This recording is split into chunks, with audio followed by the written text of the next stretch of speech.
মরছে, heart stroke করছে। উনি এই ডাইরেক্টর সব চাপড়ে মারবে মারবে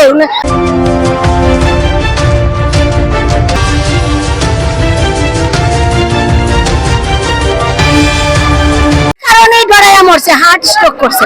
উনি এই ডাইরেক্টর সব চাপড়ে মারবে মারবে হয় না, এটা স্বৈরাচার। এই ডিরেক্টর আইনে তো দিছে, ডিরেক্টর আইন দিছে না, একদিন আসলে 5 দিনের বেতন কাটা। এসব আইন হলে সব রোগী মারে, সব মানুষ মারা যায়, মনে মারা দিল না। সকাল 8টার আগে সবাই 8টার সময় ডিউটি আসে, আর উনি আসেন 7টার সময়।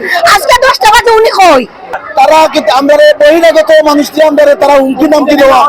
আমরা যদি মাঝে যতজন মানুষের আমরা যদি ক্ষয়ক্ষতি হয়, হসপিটাল কর্তৃপক্ষ তারা আমরা জীবনের আমরা জোর দাবি নিবে। তারা একদিন অ্যাকশন খাটাইলে 5 দিনের বেতন কাটিয়ে নিব, এগুলো যাতে আমরা চাই না। আমরা এসে কর্ম করিয়া খাইতাম, আমরা বাচ্চা কাচ্চারা লেখাপড়া করাইতাম। এখন আমার ঘরে একজন পুরুষ মানুষ নাই, আমি একজন মহিলা মানুষ, আমার সংসারটা আমার দিয়ে চলে। হ্যাঁ, এখন এই সার্কিট উপরে আমার নির্ভর। এখন এই সার্কিট থেকে যদি তারা আমার দ্বারা খারাপ ব্যবহার করে, দুর্ব্যবহার করে, জিজ্ঞাসা করতে গেলে এই যাও যাও যাও তোমরা সার্কিট থাকতো না, এগুলো তো কোনো প্রতিষ্ঠানে চলে না। ডাইরেক্টরের পদত্যাগ চাই, ডাইরেক্টরের পদত্যাগ চাই। ডাইরেক্টর আমাদের কথা মানছে না। আমার ভাইরা বিলের চিকিৎসায় মারা গেছে, আমরা গরিব, আমাদের কোনো মূল্যায়ন করে না, আমাদের কুকুরের মতন ব্যবহার করে। তোমরা যদি অ্যাকশন দাও তাহলে আমরা জানাইয়া দাও। তো আজকে 48 ঘন্টা অতিবাহিত হয়ে গেল, কিন্তু আমাদের কোনো দাবি এখনো লিখিত মান্য হয় নাই। এবং আমরা সর্বোচ্চ দাবি হইলে গেরিয়া ডাইরেক্টরের পদত্যাগ। আর এই ডাইরেক্টরের কারণে আমাদের একজন ভাই সহপাঠী মারা গেছে। আমরা উপরে তারা জোরালো ভাবে আমাদের উপরে অন্যায় করো এবং বিভিন্ন আইন আমরা প্রয়োগ করে, যার কারণে বাধ্য আমরা ভাই একটা সহপাঠী একটা অসুস্থ শরীর লইয়া ডিউটি দিয়েছে, একদিনে 5 দিনের বেতন কাটা, এগুলো চাপ হওয়ার কারণে বাধ্য হয়ে ডিউটি দিয়া ঋতুকে আমাদের ভাই মারা গেছে।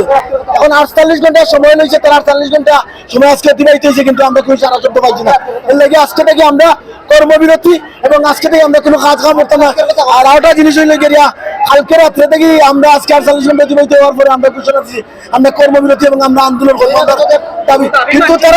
কিন্তু আমাদের কোনো দায়বদ্ধ নেই না। আমরা যারা আছি, আমরা যারা ক্লিনার আছি, গার্ড আছি, আমাদের কোনো দায়বদ্ধ নেই না। মেডিকেল আমাদের দায়বদ্ধ নিতে চায় না, 300-400 এমএলএ দায়বদ্ধ নেই। কোনো সুযোগ সুবিধা পাইয়েন না। আমরা স্টাফ যারা এরা আমরা কোনো সুযোগ সুবিধা পাইয়েন না। আমরা এখন স্টাফ ওষুধের কারণে মারা গেছে, বুঝছেন, চিকিৎসার কারণে মারা গেছে, ডিউটি চলা অবস্থায়, বুঝছেন ভাই।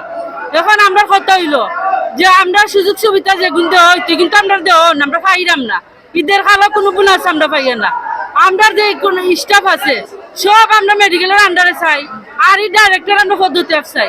ওনার কোনো চাকরি পয়সা আমাদের প্রতি নাই, ওনার বেতন পায় 2.5 লাখ টাকা, আমাদের কোনো চাকরি পেয়ে দেয় না। আমরা সরকারি বন্ধ চাই, আমাদের দেওয়া চাই, আমরা মেডিকেলের আন্ডারে যেতে চাই।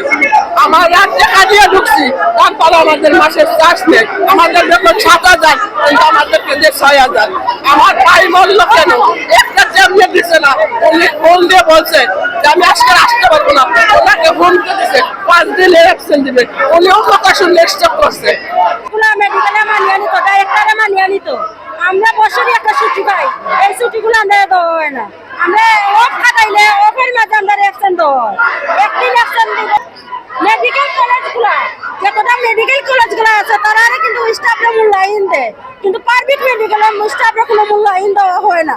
তারা খারাপ ব্যবহার করে, কুত্তারে যে লাগেন ব্যবহার করে, তার চেয়ে অবন ব্যবহার করে। কোনো অফ পাই না, কোনো ছুটি পাই না, কোনো আরো অথচ তারা অ্যাকশন দিব, টাকা খাওয়ার লাগে তারা অ্যাকশন দিব। অ্যাকশন দিয়া কইবে তুমি আমার দিন আইছো, তোমাকে আমি ঠিকই আইছি, আমি ডিউটিও করছি, কিন্তু এই সুযোগ সুবিধাগুলো আমরা পাই না। আমার একটা সন্তান হয়ে আইলাম অসুস্থ, আমার সন্তানের যারা চিকিৎসাটা দেয় না।